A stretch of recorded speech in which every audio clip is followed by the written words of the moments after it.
క్రియలు కావాలి. దేవునికి మహిమ కలుగుగాక. క్రియలు కావాలి, క్రియలు.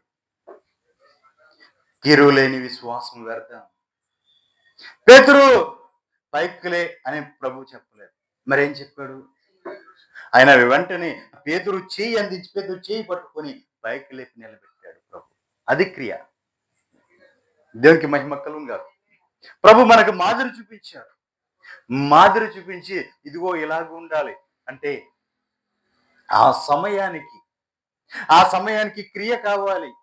పేతురుకి క్రియ కావాలి. మా పేతురును పైకి లే అని చెప్పలేదు. సముద్రమా పేతురును పైకి లేపు అని చెప్పలేదు. పేతురు నీళ్ళల్లో మునిగిపోతుంటే పేతురు చేయి పట్టుకొని పైకి లేపి నిలబెట్టి అల్ప విశ్వాసి అన్నాడు. దేవునికి మహిమ కలుగునుగా. హల్లెలూయా. నిజమే ప్రియులారా, మనకు కావాల్సింది ఏంటండి? క్రియలతో కూడిన విశ్వాసము కావాలి. క్రియలతో కూడిన విశ్వాసం. ఆ విశ్వాసములో మనము వృద్ధి చెందుతూ ఉండాలి. ఒక పక్కన క్రియలు ఉండాలి, ఒక పక్కన విశ్వాసం ఉండాలి. ఏ ఒక్కటి లేకపోయినా అది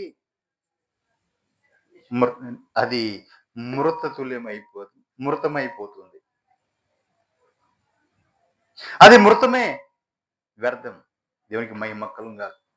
క్రియలతో కూడిన విశ్వాసము మనకు ఉండాలి. ఆయన అన్ని కూడా మనకు మాదిరిగానే చూపించాడు. సర్వ సృష్టినే కలుగునుగా కంటే కలిగి ఉన్నాయే. మరి గుష్టివాడి దగ్గరకు వచ్చి ఆ గుడ్డివాడి దగ్గరకు వచ్చి ఆ గుడ్డివాడికి ఆ మన్ను రాసి నీ కళ్ళు తెరవబడి కోనేట్లు కడుక్కో అని ఎందుకు చెప్పాడు? దేవునికి మహిమ కలుగునుగా. హల్లెలూయా. ప్రభువా, అయ్యా నీ చిత్తమైతే నన్ను శుద్ధుని చేయి అంటే నువ్వు శుద్ధుడు కమ్ము అన్నాడు. ఇంకొక వచ్చి ప్రభువా నీ చిత్తమైతే నన్ను అందరూ వెలివేశారయ్యా. అయ్యా నన్ను అందరూ వెలివేశారు, ఊరు బయట ఒంటరిగా ఉంటున్నానయ్యా. ప్రభువా నా జనాల్లోకి రానిట్లేదయ్యా, మనుషుల్లోకి రానిట్లేదే. నాకు కలిగిన ఈ వ్యాధిని బట్టి, ఈ రోగాన్ని బట్టి నన్ను అందరూ వెలివేశారయ్యా, ఒంటరిగా ఉంటున్నానయ్యా. అయ్యా నేను ఎంతో తలడెళ్ళిపోతున్నాను ప్రభువా, ఇది నేను తట్టుకోలేకపోతున్నాను అయ్యా. అందరూ కూడా నన్ను నీచంగా చూస్తున్నారయ్యా, నన్ను ఆదరిస్తావా ప్రభువా? అయ్యా ఒక్కసారి అయ్యా నన్ను ముడతావా అయ్యా అంటే, నా కుమారుడా రా అని చెప్పి ఆ కుష్టి రోగిని కౌగులించుకోలేదా? దేవునికి మహిమ కలుగునుగా. చూడండి పిల్లరా, అంత దూరంలో ఉంటేనే వారి దగ్గర వాసన వస్తుంటది. భయంకరమైన వాసన, అంత దూరంలో ఉంటేనే వాసన వస్తుంది. మరి అలాంటిది ఆయన పట్టుకున్నాడు. మరి ఆయనకి ఏది క్రియ కదా అది? దేవునికి మహిమ కలుగునుగా. హల్లెలూయా. నిజమే ప్రియులారా, మనకు చూపించింది ఆయన మాదిరి. క్రియ చూపించాడు. క్రియలో లేని విశ్వాసము మృతమైనది. దేవునికి మహిమ కలుగునుగా. హల్లెలూయా. అందుకే యోబు మహాభక్తుడు ఒక మాట అన్నాడు. 34వ అధ్యాయం 11వ వచనం చూస్తే,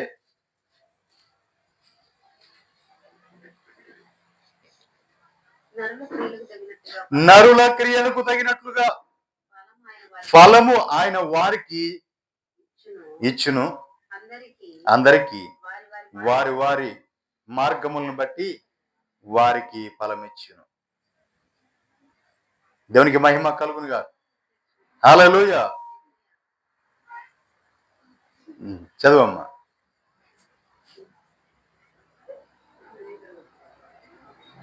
యోబు పుస్తకం 34వ అధ్యాయం 11వ వచనం. నరుల క్రియలకు తగినట్లుగా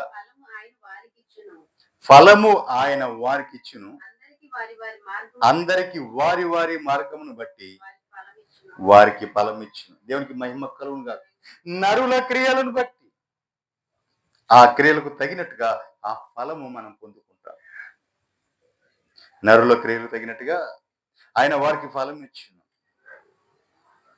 అందరికీ వారి వారి మార్గమును బట్టి వారికి ఫలమిస్తాడు. దేవునికి మహిమ కలుగు. మన పనులను బట్టి మనకు ఫలమిస్తాడు దేవుడు. మనం ఏ పని చేస్తున్నామో ఆ పనులను బట్టి మనకు ఫలం ఉంది. మన మార్గాలను బట్టి మనకు ఫలం ఉంది. పనులను బట్టి ఫలం ఉంది. మార్గాలను బట్టి ఫలం ఉంది. మనం చేసే పనులు, క్రియలను బట్టి, పనులు బట్టి మనతే. మనం వెళ్ళే మార్గాలను బట్టి కూడా మనకు ఫలం ఉంది. దాసుంచాడు దేవుడు. దేవునికి మహిమ కలుగునుగా. ఎవరిని అన్యాయం చేయట్లేదండి. ఆయన అన్యాయస్తుడైన దేవుడు కాడు. అందరికి న్యాయము చేసేవాడు. అందరికి సమానమైన న్యాయం చేసేవాడు. న్యాయాధిపతి అయిన తీర్పు తీర్చేవాడు. వాని క్రియలను బట్టి వాడికి ప్రతిఫలం ఉంది. వాడు మంచి క్రియలు చేస్తే మంచి ఫలం. వాడు చెడ్డ క్రియలు చేస్తే చెడ్డ ఫలం. దేవునికి మహిమ కలుగునుగా. వాడు ఏ క్రియలు చేస్తే వాడికి ఆ ఫలం ఉంది. దేవునికి మహిమ కలుగునుగా. నువ్వు దుష్టుడు సంబంధం అయ్యి ఎదరుని మోసం చేసి దోచుకున్నావు అనుకో, దానికి తగిన ప్రతిఫలం నీకు. నువ్వు మంచి నీతిమంతుడు అయ్యి పరిశుద్ధుడు అయి ఉండి అనేకులు ఆదరించేవాడు, దానికి తగిన ప్రతిఫలం నీకు. దేవునికి మహిమ కలుగునుగా. ఇంకా ఒక మాటలో చెప్పాలంటే, అనేకులను ఆయన వైపు మళ్లించడానికి, ఆయన పోలికలు ఆయన రూపంలో నీవు మార్చబడుతున్నావు అనుకో, దానికి తగిన ప్రతిఫలం నీకు. ఎందుకంటే అపోస్తలుడైన పౌలు అయ్యి ఒక మాట అన్నాడు, నేను క్రీస్తుని పోలి నడుచుకున్నా, మీరు నన్ను పోలి నడుచుకోండి. ఎవరికి తగిన ప్రతిఫలం వారికి, వారి క్రియలను బట్టి వారికి ప్రతిఫలం ఉంది. దేవునికి మహిమ కలుగునుగా. హల్లెలూయా. హెబ్రీయులకు రాసిన పత్రిక 11వ అధ్యాయం 24 వచనం.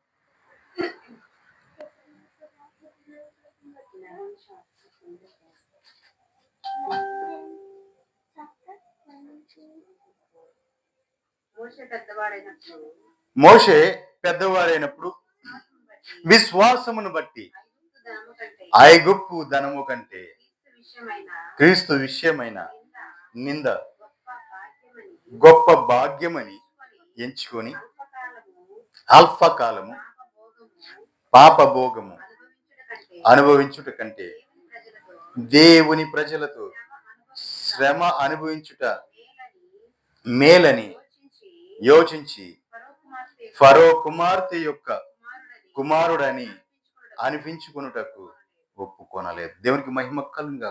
చూడండి పిల్లరా, మనం మోషే గారిని చూస్తే, మోషే ఎదిగి పెద్దవాడైన తర్వాత విశ్వాసమును బట్టి ఐగుప్తు ధనము కంటే క్రీస్తు విషయమైన నింద గొప్ప భాగ్యమని ఎంచుకున్నారు. దేవునికి మహిమ కలుగునుగా.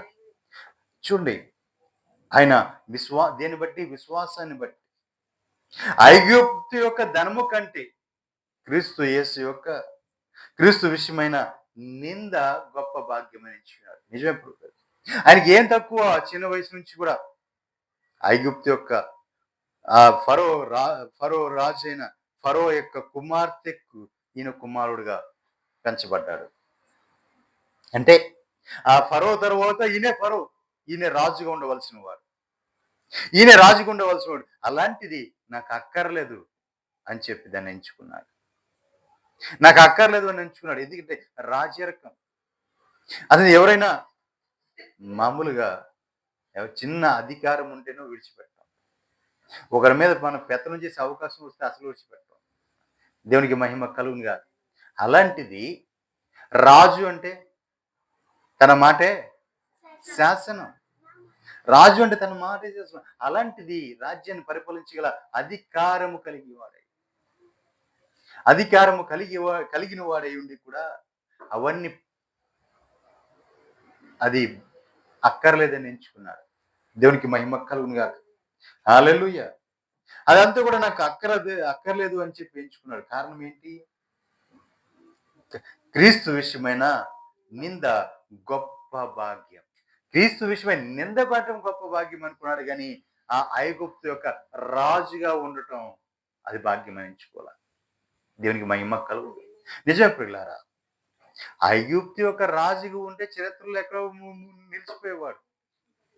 చరిత్రలో ఒక మూల నిలిచిపోయేవాడు ఐగుప్తు యొక్క రాజుగా ఉంటే. కానీ క్రీస్తు విషయమైన నింద గొప్ప భాగ్యం గెలుచుకున్నాడు కాబట్టి ఈ రోజున ప్రతి ఒక్కరి నోట మోషే మోషే మోషే మోషే అని మాట్లాడతారు. దేవునికి మహిమ కలుగునుగా. హల్లెలూయా. క్రియలు విశ్వాసముతో కూడిన క్రియలు. దేవునికి మహిమ కలుగునుగా. ఆ నింద పడడం నాకు గొప్ప భాగ్యమని ఎంచుకున్నాడండి. గొప్ప భాగ్యమని ఎంచుకున్నాడు. ఎందుకంటే అల్పకాల పాప భోగములు అనుభవించుట కంటే, అల్పకాలం పాప భోగాలు కొంచెం కాలము, కొంతకాలమే ఏది ఆ పాప భోగాలు ఉంటాయి. తర్వాత అన్నీ కూడా దూరం అయిపోతాయి. అన్నీ కూడా దూరం అయిపోతాయి. అవి యోచించి ఫరో యొక్క కుమారుడని అనిపించుకున్నటకు ఒప్పుకోకుండా ఒప్పుకోలేదు. ఏలైనగా అతడు ప్రతిఫలముగా కలగబో బహుమానమునందు దృష్టి ఉంచాడు. దేవునికి మహిమ కలుగునుగా. ప్రతిఫలముగా అంటే అది పెంటతో సమంగించున్నాడు. నాకు అది అల్పకాల భోగం నాకు అక్కర్లేదు. ఐగుప్తు ఒక రాజ్యరకం అనుకున్నాడు. ఈ నాకు నింద అనుభవించటమే నాకు ఉత్తమం అనుకున్నాడు. ఎందుకు అనుకున్నాడంటే ఆయన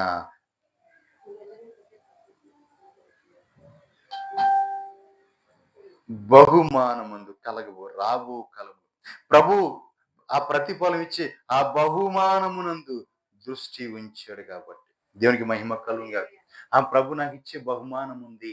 రాబో కాలంలో నన్ను ప్రభు ఎలా నిలబెట్టబోతున్నాడు. ఎక్కడ చూసిన జీవ గ్రంథంలో నా పేరు లిఖించబడి ఉంటది. నాకంటూ ఒక అధ్యాయం నా ప్రభు ఇచ్చాడు. నన్ను అనేకులకు మాదిరిగా ఉంచుతాడు అనే ఆ రాబో వాటిని ఆయన తలంచుకొని యోచించుకొని అది అల్పకాల భోగములను విడిచిపెట్టి క్రీస్తు యందు నింద నాకు మహా గొప్ప భాగ్యమని ఎంచుకున్నాడు. దేవునికి మహిమ కలుగునుగా. హల్లెలూయా. ఎందుకంటే విశ్వాసమును బట్టి అతడు అదృశ్యమైన వానిని చూచుచున్నట్లు స్థిర బుద్ధి గలవాడే రాజ ఆగ్రహమునకు భయపడక ఐగుప్తుని విడిచిపోయాడు. దేవునికి మహిమ కలుగునుగా. అదృశ్యుడైన వాటిని చూస్తాడు. దేవునికి మహిమ కలుగు. చూడండి ఎంత కృప పొందాడు అంటే మోషే దేవునితో ముఖాముఖిగా మాట్లాడే కృప. అంతేనా? అంతేనా? ఆయన సన్నిధిలో 40 రాత్రులు 40 పగలు గడిపిన వాడండి. అంతేనా? ఆయన యొక్క స్వభావ దర్శనమును గైకొన్నవాడండి. దేవునికి మహిమ కలుగునుగా. ఎంతని చెప్పగలం మోషే నుంచి? ఇంత అంతని చెప్పగలమా? నా ఇల్లంతటిలో నమ్మకమైన వాడు మోషే. ఆ మాట దేవుని నుంచి వచ్చిన మాట అండి. దేవుని ఇల్లంతట్లో నమ్మకమైన వాడు అని పిలువబడ్డాడండి. దేవునికి మహిమ కలుగునుగా. దేవుని ఒక విషయంలో చెప్పాలంటే దేవునికే ఉపదేశం చేశారు. దేవునికి మహిమ కలుగునుగా. హల్లెలూయా. ఎక్కడంటారా? ఇశ్రాయేలు సర్వ సమాజము తిరుగుబాటు చేసినప్పుడు మోషే నువ్వు పక్కకు తప్పుకో, వీళ్ళందరూ కూడా నమ్మూలను నాశనం చేస్తాను, నీ నుంచి నేను గొప్ప జనాంగాన్ని పుట్టిస్తాను అన్నాడు. మోషే అడ్డుపడిపోయాడు. ప్రభువా, వారిని ఏమైనా చేయాలంటే నన్ను చంపు ముందు. జీవ గ్రంథంలోంచి నా పేరు తుడిచిపోయి, నాకు అక్కర్లేదు. నువ్వు ఇస్తానన్నావే, ఆ జీవ గ్రంథంలో నా పేరు ఉంచుతానన్నావే, నా పేరు నాకు అక్కర్లా, చెరిపోయి. ఎందుకంటే వాళ్ళ దేవుడు వారిని ఐగుప్తు నుంచి విడిపించి తీసుకుని వెళ్ళి అరణ్యములోంచి వారిని ఏం చేయాలో ఎక్కడ తీసి నడిపించాలో తెలియక వారు అక్కడ సంహరించాడు అని నీ గురించి ప్రజలు లోకం చెప్పుకుంటుందయ్యా. నాకు అది అక్కర్లేదు. దేవునికి మహిమ కలుగునుగా. ఎవరండి? మోషే అండి. దేవునితోనే మాట్లాడేది మోషే తన ప్రజల కోసం. మోషే, నీ ప్రజలు ఇదిగో చెడిపోయారు చూడు, ఇదిగో నీ ప్రజలు ఏం చేస్తున్నారో చూడు అంటే ప్రభువా అంటూ వెళ్ళి వాళ్ళ ముందు సాగిలపడి, నాయనా దేవుని కోపం వస్తుంది, మీరు ఇలా చేయమాకండి అయ్యా అంటే. చాలే ఊరుకో, వచ్చావు నువ్వు మమ్మల్ని ఇక్కడ చంపడానికేగా నువ్వు తీసుకుని వచ్చింది. ఐగుప్తులో సంబంధం లేవనా మమ్మల్ని తీసుకొచ్చావు, మళ్ళీ మాట్లాడుతున్నావు నువ్వు అంటే, అయ్యా నన్ను ఏమైనా అనండే కానీ దేవుడి కోపం రాకుండా మీరు చూసుకోండి అని చెప్పి దేవునికి మహిమ కలుగునుగా. అదే ఆ ఇశ్రాయేలు ప్రజలు ఏదైనా దేవుడికి సంతోషకరమైన ఏదైనా చేస్తే, మోషే నా ప్రజలు చూసావా, ఏం చేశారో చూసావా, ఆయన సంతోషం. దేవునికి మహిమ కలుగునుగా. తప్పిపోతేనేమో మోషే నీ కుమారుడు, ఇదిగో నీ నీ ప్రజలు, నీ జనులు అన్నాడు. ఆయనేమో ఘనం వచ్చేది, ఆయన ఆయన మహిమ కలిగితే ఏమంటున్నాడు, నా ప్రజలు అంటున్నాడు. దేవునికి మహిమ కలుగునుగా. ఎంత కృప అండి మోషేకి. మోషేకి ఎంత ధన్యత అండి. అసలు ఇవన్నీ కూడా ముందుగానే గ్రహించగలిగాడు మోషే. నా దేవుని సన్నిధిలో ఉంటే నాకు ఇలా ఇవన్నీ ఉంటాయి. ఎక్కడో ఫరో తర్వాత ఫరోగా ఐగుప్తులు ఉంటే అక్కడతోనే ముగిసిపోయేది, ఆ రాజ్యంతోనే ముగిసిపోయేది. కానీ ఈ రోజున ప్రపంచం అంతటా యుగ యుగాలకి నిలిచిపోయే మోషే, దేవుని సన్నిధిలో నిలిచిపోయాడు మోషే. దేవునికి మహిమ కలుగును గాక. హల్లెలూయా. ఎంత ఎంత ఎంత కృప అండి, ఎంత కృప పొందుకున్నాడండి. అల్పకాల భోగముల కోసం అనుభవించుట కంటే దేవుని ప్రజల చేత శ్రమ అనుభవించుట మేలని యోచించాడు. దేవునికి మహిమ కలుగును గాక. హల్లెలూయా. నిజమే పిల్లలు, అల్పకాల భోగాలు అనిపించుకుంటే దేవుని యొక్క ప్రజలకు ఎందు శ్రమ అనుభవించుట మేలని యోచించుకున్నాడు. దేవునికి మహిమ కలుగును గాక. ఫరో యొక్క కుమారుడు అనిపించుట కంటే అతడు ప్రతిఫలముగా కలగబోవు బహుమానమందు దృష్టి ఉంచాడండి. విశ్వాసమును బట్టి అతడు అదృశ్యుడైన వానిని చూస్తున్నాడు. దేవునికి మహిమ కలుగును. అతని యొక్క విశ్వాసాన్ని బట్టి అదృశ్యమైన దేవుని చూస్తున్నాడు. హల్లెలూయా. సుబుద్ధి గలవాడై రాజ్యాగ్రహమునకు భయపడక ఐగుప్తుని విడిచిపోయాడు. సుబుద్ధి కలిగిన వాడు. దేవునికి మహిమ కలుగును. హల్లెలూయా. చూడండి, ప్రకటన గ్రంథం 20వ అధ్యాయం 12వ వచనం.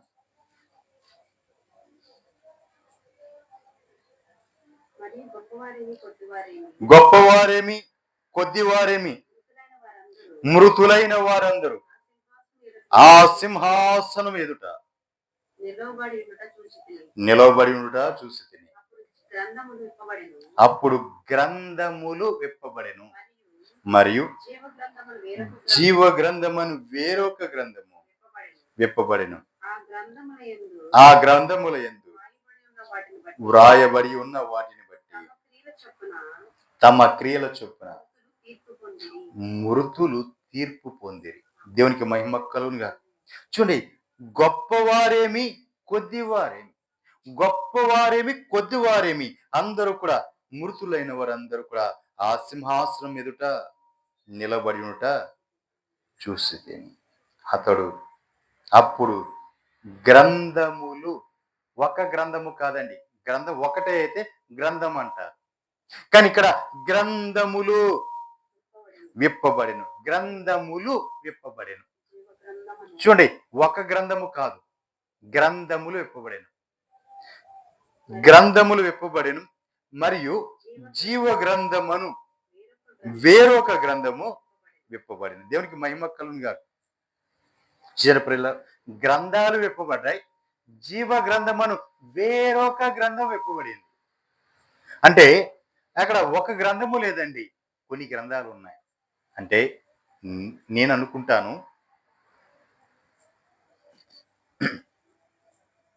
ఒక గ్రంథములో నా గురించి రాయబడి ఉంది, ఈ చంద్రశేఖర్ గురించి ఒక గ్రంథంలో రాయబడి ఉంది. ఏమని రాయబడి ఉంది అంటే, ఈ చంద్రశేఖరు భూమి మీదకి పలానా టైంలో, పలానా గడియలో, పలానా వారి ద్వారా ఇతను బయటికి రావాలి, అక్కడ నుంచి ఇతను ఎదగాలి, ఇలా ఉండాలి, ఇలా జీవించాలి, తర్వాత ఇతను ఈ పని చేసుకుంటూ ఈ కాలానికి ఇలా రావాలి, ఈ సమయానికి ఇతను ఇలా ఉండాలి, భూమి మీద ఇతని యొక్క జీవిత విధానం అంతా ఈ విధంగా ఉండాలి. తర్వాత ఇతను తన యాత్రను ముగించుకొని తిరిగి ఇదిగో ఈ విధంగా నా సన్నిధికి ఇతను చేరుకోవాలి. అంటే నా గురించి టోటల్ నేను ఏ గడియలో పుడతానో, ఏ గడియలో చనిపోతానో మొత్తం అంతా రాయబడి ఉంటది నా గురించి. అణువణువు కూడా ప్రతి ఒక్క ఇది కూడా అక్కడ రాయబడి ఉంటది. ఏ క్షణంలో ఏ మాట మాట్లాడుతున్నానో, ఎటువైపు చూస్తున్నానో, ఎటువైపు ఆలోచిస్తున్నానో అన్నీ కూడా అక్కడ రాయబడి ఉన్నాయి. మరి ఒక గ్రంథములో నేను ఈ లోకానికి వచ్చిన తర్వాత నా యాత్ర కాలములో నేను చేసిన క్రియలు, నేను నడిచిన నడవడిక, నా యొక్క విధి విధానాలు, నా యొక్క ఆలోచనలు, నా యొక్క తలంపులు, నేను చేసిన దోష అన్ని కూడా ఒక ప్రక్క రాయబడి ఉన్నాయి. ఒక గ్రంథంలో రాయబడి ఉన్నాయి. ఈ గ్రంథాల్లో రాయబడిన తర్వాత ఇప్పుడు ఈ గ్రంథాల్లో రాయబడినవన్నీ కూడా అక్కడ పరలోకంలో వాటిలన్నీ కూడా తెరుస్తారు. తెరిచి ఇదిగో నీవు ఈ విధంగా జీవించాలి, ఇదిగో నీవు ఏ విధంగా జీవించావు, పలానా పలానా రోజున నువ్వు ఇలా ఉండాలి, పలానా రోజు నువ్వు ఎలా ఉన్నావు, పలానా జోరి నువ్వు ఎలా ఉండాలి, పలానా జోరి నువ్వు ఎలా ఉన్నావు. అంటే నేను ఏ విధంగా జీవించాలని ముందుగా నిర్ణయించబడిందో ఆ విధంగా జీవించుకోకుండా నేను వేరే విధంగా నాకు ఇష్టమైన రీతిలో అంటే లోకానుసారంగా నేను జీవించాను చూడు, ఆ జీవితం ఒక గ్రంథంలో ఉంది. దేవుడు నన్ను ఈ లోకానికి పంపించినప్పుడు ఆయన నిర్ణయించిన ఆ నిర్ణయం ఒక గ్రంథంలో ఉంది. ఇప్పుడు ఈ 2 గ్రంథాలను టాలీ చేసి నా క్రియలు ఎక్కడ మృత తుల్యమైనయో, నేను ఎక్కడ తప్పిపోయానో, ఎక్కడ వైదొలిగిపోయానో, ఏ విషయంలో అయితే నేను పడిపోయానో అవన్నీ తీసుకుని వచ్చి అవన్నీ ముందుంచి ఇదిగో ఇలా ఉండాలి, నువ్వు ఇలా లేవు, నేను తప్పిపోవడానికి కారణం ఏంటి, ఎందుకు నువ్వు అక్కడ తప్పిపోయావు, ఆ విషయమే అక్కడ అడిగినప్పుడు సమాధానం చెప్పాలి. దేవునికి మహిమ కలుగును కాదు. అందుకే గ్రంథములలో అన్నాడు. ఒక గ్రంథము కాదండి, గ్రంథములలో. అవే కాకుండా జీవ గ్రంథములు అన్నాడు. దేవునికి మహిమ కలుగును కాదు. హల్లెలూయా. జీవ గ్రంథం, నీకు ఇచ్చిన ఆయుష్కాలం అంతా కూడా నువ్వేం చేశావు? నీ అడిగి ఎటువైపు పడింది, నువ్వేం చేసావు? నీ ఆయుష్ అంతా నువ్వేం చేస్తావు? నీకు ఇచ్చినదంతా నువ్వేం చేస్తావు? ఎలా ఖర్చు చేస్తావు? దేనికి ఖర్చు చేస్తావు అని అన్ని కూడా ఆయన అడుగుతాడు. దేవునికి మహిమ కలుగునుగా. ప్రతిదీ కూడా అక్కడ లిఖించబడి ఉంది. నా ఆయుష్కాలం అంతా లిఖించబడి ఉంది. నేను ఈ లోకానికి వచ్చే ఆ గడి నుంచి నేను తిరిగి మరణించే గడి వరకు కూడా రాయబడి ఉంది. అలాగే ఈ లోకానికి వచ్చిన తర్వాత నేను ఏ విధంగా నడుచుకున్నానో, ఏ విధంగా చేసానో, ఏం చేశానో అన్నీ కూడా రాయబడి ఉన్నాయి. 2 టాలీ చేసి తీర్పు తీరుస్తాడు దేవుడు. దేవునికి మహిమ కలుగునుగా. హల్లెలూయా. జీవ గ్రంథమును వేరొక గ్రంథమును విప్పబడెను. ఆ గ్రంథములందు వ్రాయబడి ఉన్న వాటిని బట్టి తమ క్రియల చొప్పున మృతులు తీర్పు పొందిరి. తమ క్రియల చొప్పున, ఆ గ్రంథంలో ఉన్న క్రియల చొప్పున అంటే నేను ఏం చేశానో మొత్తం అన్ని ఒక గ్రంథంలో ఉన్నాయి. నేను ఎలా ఉండాలి, ఏం చేయాలని ఒక గ్రంథంలో ఉంది. ఇవన్నీ చూసిన తర్వాత ఇప్పుడు నా క్రియల చొప్పున నాకేముంది, అక్కడ తీర్పు ఉంది. దేవునికి మహిమ కలుగునుగా. నా క్రియల చొప్పున తీర్పు ఉంది, అదే ప్రతిఫలం. నేను సత్క్రియలు చేసి మంచి క్రియలు చేశాను, తల ఎత్తుకొని ఎక్కడ నిలబడతాను. నేను దుష్టక్రియలు చేశానా, తల దించుకొని నిలబడతాను. తీర్పు ఆయన తోసివేస్తాడు. దేవునికి మహిమ కలుగునుగా. కాబట్టి మన క్రియలే మనకు తీర్పులోకి తీస్తాడు దేవుడు. మోషే గారు చక్కగా ఒక ప్రార్థన చేశాడండి. కీర్తన గ్రంథం 90వ కీర్తన 8వ వచనం చూస్తే,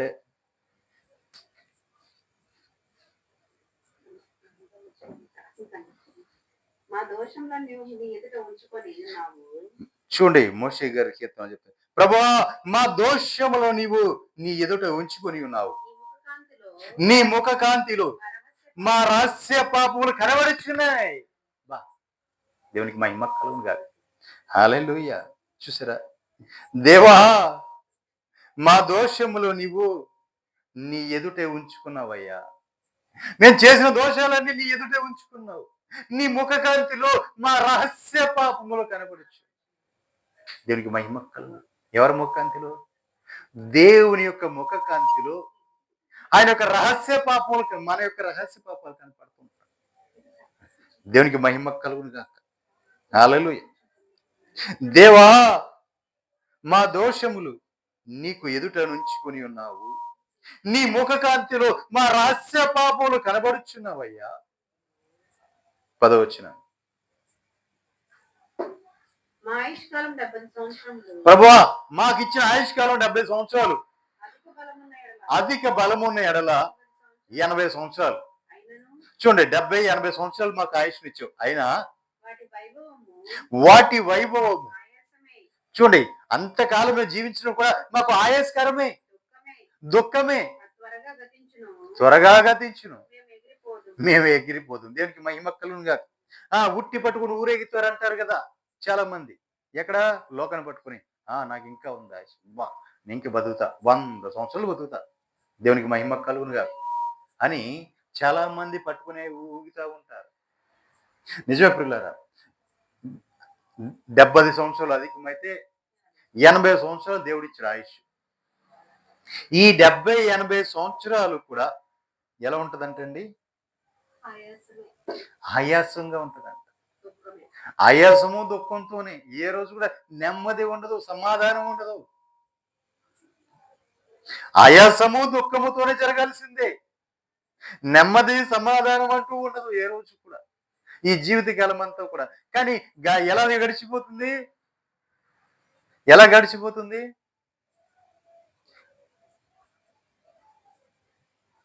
గాలికి ఎగురు పొట్టు వలె మన ఆయుష్ కాలము గడిచిపోతుంది, గతించిపోతుంది. రోజు రోజుకి అంత త్వరగా గతించిపోతున్నాయి. మేము ఎగిరిపోతాం. ఎక్కడికి ఎగిరిపోతాం? ఆయన సన్నిధికే కదా. దేవునికి మహిమ కలుగును గాక.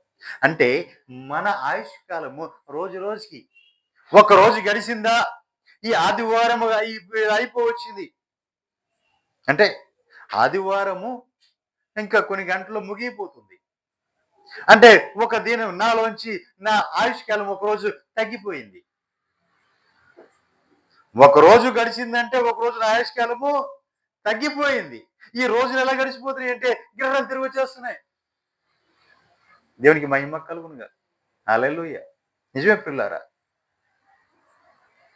ఈ అక్టోబర్ మాసం మొన్న వచ్చినట్లుంది, కానీ గిర్రను వచ్చేస్తుంది. ఎందుకంటే మళ్ళీ సర్వోన్నతుని మనోహర ఉపవాస పండుగలు వచ్చేసినాయి. దేవునికి మహిమ కలుగునుగా. మొన్నే కదా జరిగింది, మొన్నే కదా వెళ్ళి అనుకుంటున్నాం, కానీ గిర్రను వచ్చేసినాయి. ఈ సంవత్సరం ఎంత స్పీడ్గా తిరిగిపోతుందండి. దేవునికి మహిమ కలుగునుగా. చూడండి పిల్లారా, ఒక్క రోజు గనక గడిచిందంటే మన ఆయుష్ కాలం ఒక్కరోజు తగ్గిపోయినట్లే. 70 సంవత్సరాలు అధికమైతే 80 సంవత్సరాలు, అది కూడా దుఃఖంతోనూ ఆయాసంతోనే మనం జీవిస్తాం. దేవునికి మహిమ కలుగును కాదు. హల్లెలూయా. కింద వచ్చిన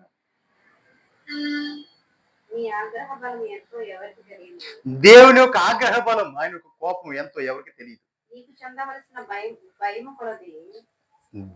చెందవలసిన భయము కొలది ఆయనకి పుట్టు క్రోధము ఎంతో ఎవరికి తెలియదు. మాకు జ్ఞాన హృదయము కలిగినట్టుగా చెయ్యి ప్రభువా. మా దినములు లెక్కించుట మాకు నేర్పు. దేవునికి మహిమ కలుగుగా. చూడండి, మా దినములు లెక్కించుట మాకు నేర్పించు ప్రభువా. అసలు ఎన్ని దినాలు, మాకు ఎన్ని రోజులు, ఎంత ఆయుష్నిచ్చావు, ఎంత ఆయుష్నిచ్చావు. ఈ ఆయుష్ కాలంలో నేను దేనికి ఉపయోగపడ్డా, నేను ఏం చేశాను నా ఆయుష్ కాలం అంతా? నా దినములు లెక్కించడం మాకు నేర్పు. దేవునికి మహిమ కలుగును గాక. యోబు మహాభక్తుడితే అన్నాడు ఏమని? నా అడుగుల పరిణామం, నా దినములను నేను లెక్కగట్టి భుజాన్ని వేసుకొని రాజు దగ్గరికి రాజులా వెళ్ళిపోతాను. దేవునికి మహిమ కలుగును గాక. అంటే ఆయన దినములు రాజుల, ఆయన రోజులన్నీ కూడా లెక్క కట్టుకున్నాడు. అంటే ఏ రోజు ఎలా జీవించాడు, ఏ రోజు ఎలా ఉన్నాడు, ప్రభు కోసం ఏం చేశాడు, మొత్తం లెక్క కట్టుకుని లిస్ట్ రాసి పెట్టుకున్నాడు. అవన్నీ ఇక్కడ మూట కట్టి భుజాన్ని వేసుకుని నడుచుకుంటూ వెళ్ళిపోతాను నా దేవుడి దగ్గర అన్నాడు. దేవునికి మహిమ కలుగు. నా అడుగుల పరిమాణము లెక్క నా యుద్ధ ఉన్నది. బా దేవునికి మహిమ కలుగునుగా. హల్లెలూయా. అయ్యోబు గారు ఏమాలంటే ఈ దావీదు గారు ఈయనేమో మోషే గారు ఏమంటున్నాడు, నా దినముల లెక్క మాకు లెక్కించుట మాకు నేర్పించు ప్రభువా. దేవునికి మహిమ కలుగునుగా. హల్లెలూయా. కింద వచ్చిన యెహోవా తిరుగుము, నువ్వు ఎంతవరకు తిరుగుకుంటావయ్యా, నీ సేవకులను చూసి సంతాపపడము. ఉదయమున నీ కృపతో మమ్మల్ని తృప్తిపరచు. అప్పుడు మేము మా దినములన్నీ కూడా ఉత్సాహిస్తాం, సంతోషిస్తాం. ప్రభువా ఉదయకాలం దర్శనం ఆ రోజంతా కూడా మేము సంతోషిస్తాం, మా దినములు మేము ఆనందిస్తాం. కింద వచ్చిన నీ సేవకులంత సంతాపపడము. ఉదయమున నీ కృపతో మమ్మల్ని తృప్తిపరచుము. అప్పుడు మేము మా దినములన్నీ ఉత్సాహించి సంతోషిస్తాం. 17 వచ్చిన మా దేవుడైన యెహోవా ప్రసన్నత మా మీద ఉండును గాక. మా చేతి పనులు మాకు స్థిరపరచు. మా చేతి పనిని స్థిరపరచు. దేవునికి మహిమ కలుగునుగా. ఏం చేయాలి? మా చేతి పనిని స్థిరపరచు ప్రభువా. మా క్రియలకు ప్రతిఫలం ఇచ్చేవాడు నీవు కాబట్టి మా క్రియలు మాకు స్థిరపరచు. మా క్రియలు మాకు స్థిరపరచు. మా చేతి పనులు మమ్మల్ని స్థిరపరచయ్యా. ఆయన ప్రతి వానికి వాని క్రియలు చొప్పున ప్రతిఫలం ఇచ్చే దేవుడు కాబట్టి ఈయన ఏమడగలేని అయ్యా మా చేతి పనిని మాకు స్థిరపరచయ్యా. మా క్రియలు మాకు నేర్పించు. ఆ క్రియలు మాకు స్థిరపరచు. ఆ క్రియలు ఎలా చేయాలో మాకు బయలుపరచు. ఎవరి కోసం చేసుకోవాలి ఈ క్రియలని? మన కోసమే, మనమే చేసుకోవాలి. ఎందుకంటే మన క్రియల చొప్పున మనకు ప్రతిఫలం ఇచ్చే దేవుడు మన దేవుడు కాబట్టి దేవునికి మహిమ కలుగునుగా. మన క్రియలు మనం చేసుకుంటూ మనకు ఇష్టమైన మార్గంలో మనకి ఇష్టమైనట్లు మనం నడుచుకోకూడదు. మనకు లాభసాటివన్నీ కూడా మనం విడిచిపెట్టుకోవాలి. పౌలు గారి లాగా నాకు ఏవేవి లాభసాటి అవన్నీ కూడా నేను పెంటతో ఎంచుకుంటున్నా సమంగా. మరి ఎలా ఉన్నాడు? దినదినము మా శరీరాన్ని నలగొట్టుకుంటూ ఉన్నా. ఎక్కడైతే నిమిత్తం నేను హెచ్చిపోకుండా నిమిత్తము నా శరీరాన్ని జాగ్రత్తతో ఉపవాసం దినదినము నలగ కొట్టుకుంటున్నా. దేవునికి మహిమ కలుగునుగా. హల్లెలూయా. దేవుని కోసం దేవునికి మహిమ కలుగునుగా. కాబట్టి ప్రియులారా ఆయన ప్రతి వానికి వాని క్రియల చొప్పున ప్రతిఫలమిచ్చే దేవుడు కాబట్టి మన క్రియలని మనము చూసుకోవాలి. విశ్వాసము లేని క్రియలు మృతములు. విశ్వాసము లేని క్రియలు మృతములు కాబట్టి క్రియలు లేని విశ్వాసము మృతం. కాబట్టి క్రియలతో కూడిన విశ్వాసము కలిగి మన క్రియలను మనము జాగ్రత్తగా చూసుకోవాలి. దేవునికి మహిమ కలుగునుగా. హల్లెలూయా. కాబట్టి ప్రియులారా మోషే వలె క్రీస్తు విషయమై నింద గొప్ప భాగ్యమని ఎంచుకొని ప్రభు తట్టు మనము తిరుగుదుము గాక. మన క్రియలను మనం సరి చేసుకుందుము గాక. మన క్రియల ద్వారా ఎక్కడ కూడా మనం తప్పిపోకుండా దేవుణ్ణి మనము సంతోషపరచువారుగా మనం మార్చబడదుము గాక. అట్టి కృప పరిశుద్ధ దేవుడు మనకు అనుగ్రహించును గాక. ప్రార్థన చేసుకుందాం. ప్రార్థన. స్తోత్ర స్తోత్ర స్తోత్ర స్తోత్ర స్తోత్ర